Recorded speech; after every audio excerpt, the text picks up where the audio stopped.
N'est-ce pas, Paul Molac? Le but de mon propos est donc double. Il nous faut vous convaincre, monsieur le rapporteur, que le texte que vous nous proposez n'est pas celui qui était attendu, espéré, réclamé par les militants de nos langues. Et il nous faut également convaincre l'ensemble des députés, parfois peu sensibilisés avec les questions, peu alertés, parfois victimes d'idées reçues, que l'adoption de la charte ne constitue nullement une menace. Première partie de mon propos s'adresse donc à vous, monsieur le rapporteur. Pourquoi? Parce que la formule que vous nous proposez est d'abord une impasse en termes de procédure. L'article 89 de la Constitution organise la procédure de la révision constitutionnelle. Son alinéa 2 précise que si l'initiative de la révision est parlementaire, c'est-à-dire notre cas aujourd'hui, le terme de la révision implique un référendum. J'imagine mal un référendum sur cette question. Il ne peut être dérogé à la règle du référendum que si à l'origine de la révision, il y a un projet de loi constitutionnelle. Seule une initiative gouvernementale peut nous permettre d'adopter une révision constitutionnelle par la voie d'un congrès réuni à Versailles. Pourquoi n'avons-nous pas été saisis d'un projet de loi constitutionnel? Là, je vous interroge, Madame la Ministre. Cela aurait été plus simple, plus lisible, plus rapide. Après tout, c'était logique. Nous avons affaire à un engagement du candidat à la présidence de la République, l'engagement 56. Qui dit engagement du candidat à la présidence de la République devrait dire suivi gouvernemental. Vous nous tenez des propos ouverts, Madame la Ministre, mais on n'est pas saisi d'un projet de loi constitutionnel. Pourquoi M. Ayrault ne s'engage-t-il pas? Pourquoi ne veut-il pas opposer sa signature sur un tel projet de loi? On sait que M. Ayrault a une relation compliquée avec la Bretagne. On l'a vu encore cet automne. On le voit avec le projet de rattachement de la Loire-Atlantique à la Bretagne. Une porte avait été ouverte mardi dernier, mardi 14, par le président de la République. Le Premier ministre l'a aussitôt refermée. Le fait qu'il ne s'agisse pas d'un projet de loi constitutionnel, mais d'une proposition de loi constitutionnelle pose donc deux questions. Qu'en est-il de la détermination gouvernementale? Les mots ne me suffisent pas, il faut des actes. Qu'en est-il du calendrier? Alors, monsieur le rapporteur, vous nous dites que ce n'est pas grave, on se compte, et après s'être compté, eh bien, si on dépasse le seuil des 3/5, on reviendra à un projet de loi gouvernemental. Ça veut dire qu'on reprendra tout à la base. Désignation du rapporteur, examen en commission, nouvel examen en séance. Vous comprendrez que ceci irritera les associations qui attendent, mais ceci irritera aussi un certain nombre de nos collègues qui, loin de ces sujets, ne comprennent pas. Et ceci peut poser beaucoup de questions. En définitive, nous serions tels des acteurs réunis pour une répétition générale et qui espèrent peut-être vainement une improbable première. Parce que c'est ça le sujet. Nous ne sommes ici qu'à blanc, en quelque sorte. Il faudra revenir pour examiner un projet de loi d'initiative gouvernementale. Pourquoi n'avons-nous pas commencé par cela? J'attends votre réponse, Madame la Ministre. Imaginons maintenant le calendrier. On examine le texte maintenant. Au Sénat, sans doute après les municipales, voire après les européennes. Et puis après, si on fait les 3/5, qu'est-ce qui se passe? À ce moment-là, on peut envisager une réunion du Congrès. Mais on peut envisager le début de la procédure du projet de loi gouvernemental. Mais chacun comprendra qu'entre-temps, il y a une élection de sénateurs. Donc le comptage que l'on aura fait préalablement ne sera pas pertinent, puisque la moitié du corps électoral des sénateurs aura été réélu ou battu ou changé, etc. Donc on a un vrai sujet à cet égard. Là aussi, nous sommes inquiets. Alors, ce n'est pas la première fois qu'un texte concernant les langues régionales est bloqué, est encarafé, comme on dit. Je pense au texte sur la signalétique qui a été adopté au Sénat le 16 février 2011, à la suite de l'émotion suscitée par l'affaire dite de Villeneuve-les-Maguelons. Il s'agissait du tribunal de Montpellier, du tribunal administratif de Montpellier, qui avait interdit une signalétique en langue régionale dans cette région. Émotion, parce que la signalétique, elle existe. On le sait bien, en Bretagne, etc. Annulation.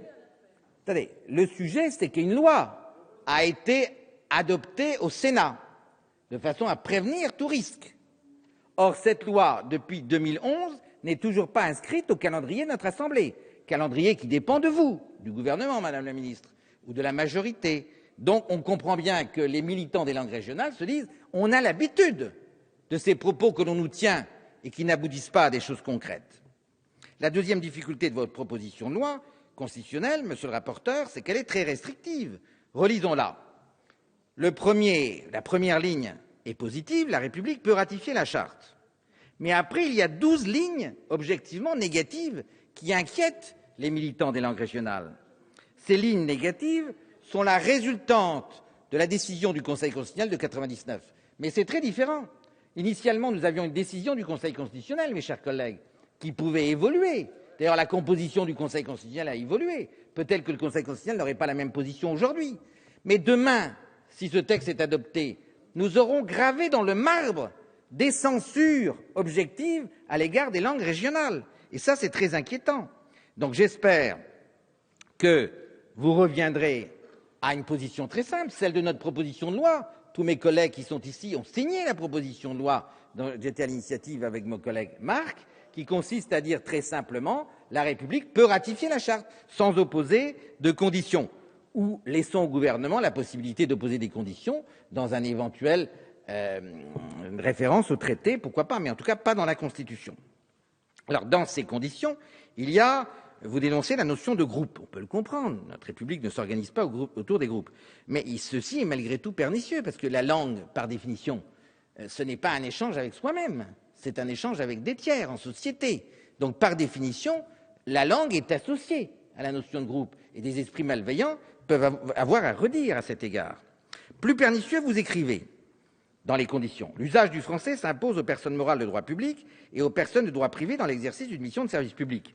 Cela paraît évident et il ne nous viendrait pas à l'esprit de contester l'usage du français dans les mairies ou de demander la traduction de l'austère bulletin officiel de l'éducation nationale ou de plus encore austère, surtout depuis que vous l'avez enrichi ces derniers mois, Code général des impôts. Bien évidemment, il ne s'agit pas de traduire cela. Mais par contre, mes chers collègues, France 3, c'est un service public. Vous allez demander à France 3 de ne parler que français, alors même que chacun sait, dans nos France 3 en Bretagne ou ailleurs, il y a des émissions en langue régionale. Ceci sera-t-il possible demain? À la lecture de ce texte, ce ne sera plus possible. De même, vous dites l'usage du français sera obligatoire pour les personnes morales de droit privé participant au service public. C'est exactement la situation de Diwan ou la situation de toutes les écoles privées, confessionnelles ou non, qui concourent à la formation en langue régionale.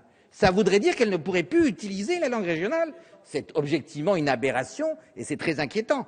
Et on voit là un vrai risque très objectif lié à une pédagogie à laquelle sont très attachés les réseaux en matière de langue régionale, c'est la pédagogie dite de l'immersion. Ça consiste à permettre aux enfants de bénéficier d'un enseignement en langue régionale conséquent et de l'utilisation de ces langues régionales, y compris dans la vie quotidienne de l'école, à la cantine ou ailleurs. Et le réseau Escolim y est très attaché, ça veut dire le CSK au Pays Basque, Bressola en Catalogne, Diwan en Bretagne, Calandreta en Occitanie et ABCM en Alsace. Ces écoles sont attachées à un mécanisme dit de l'immersion. Qu'est-ce que ça deviendra l'immersion? Est-ce que ce sera toujours possible? On sait que M. Payon est très hostile à l'immersion. Il en avait fait la démonstration lors de la loi sur l'école en première lecture. Rappelez-vous du fameux article 27 bis. On s'en souvient. Les militants des langues régionales s'en souviennent. Il a fallu quelques remontées de bretelles, qui j'espère aussi sont venues de votre camp d'ailleurs, pour qu'entre la première lecture et la deuxième lecture, M. Payon avale son chapeau et accepte de sortir de son texte cette disposition qui remettait en cause tout notre dispositif à l'égard des langues régionales. Alors, c'est vous dire si nous sommes inquiets, si des réseaux comme Diwan, bien sûr, mais aussi Divière ou Dihun, le réseau public ou le réseau catholique qui enseigne le breton, manifestent les mêmes inquiétudes, mais ça vaut aussi pour d'autres régions. Donc, les associations sont inquiètes parce qu'elles ont été échaudées. Je pense à 92. Nous introduisons, c'était un gouvernement Jospin, nous introduisons dans la Constitution la langue française et la langue de la République. Très bien, une évidence. Ça pose pas de problème. D'ailleurs, la meilleure preuve, c'est qu'on nous dit que ça ne sera pas utilisé contre les langues régionales. Unanimité. Il n'empêche que quelques mois après, des amis à vous, du SNES, des syndicats enseignants traditionnellement hostiles aux langues régionales, posent la question du rapport qui s'était créé entre Diwan et le ministère de l'Éducation nationale, qui était dirigé par M. Lang à l'époque, et annule les avancées qui avaient été envisagées par M. Lang. Ça veut dire que les meilleures intentions du monde peuvent nuire à nos langues. Et là aussi, ceci a concouru à échauder l'ensemble de ceux qui sont sensibles à cette préoccupation touchant aux langues régionales. Donc les associations nous disent qu'il y a un risque conséquent. Autant le risque est grand, autant l'avantage suscité par la charte est faible. Pourquoi est-il relativement faible, mes chers collègues? Je suis un partisan de l'adoption de la charte, je n'ai pas de problème. Mais l'avantage relatif que nous allons en retirer est faible, parce que vous avez choisi la solution à minima. Ça avait d'ailleurs été le choix initial. Un tout petit peu de technique. Il y a 98 propositions dans la charte. Pour être considéré comme signataire, il faut qu'un pays en adopte 35. Notre gouvernement nous propose d'en adopter 39. C'est le minimum. La moyenne des pays européens, c'est 50. Quand on examine ces 39 propositions, objectivement, tout est peu ou prou déjà dans nos textes, surtout dans les régions les plus avancées. Je prends par exemple l'exemple du Pays basque. On sait qu'il y a un travail remarquable qui a été fait dans le Pays basque, en particulier à l'initiative de l'Office basque, et je pense en particulier à Marc Brisson, qui est un élu de Biarritz, qui a été longtemps le directeur de l'Office. Eh bien, tout ça va bien au-delà des 39 propositions. Donc ça ne leur amène pas grand-chose. Peut-être pour des langues qui ont une place moins grande, ça sera important, mais pour eux, un peu moins. En tout état de cause, la France aurait bien pu aller au-delà des 39 propositions. Toujours le regretté professeur Carcassonne disait que nous pouvions, sans risque constitutionnel, et il est listé, adopter 52 propositions. Voilà les quelques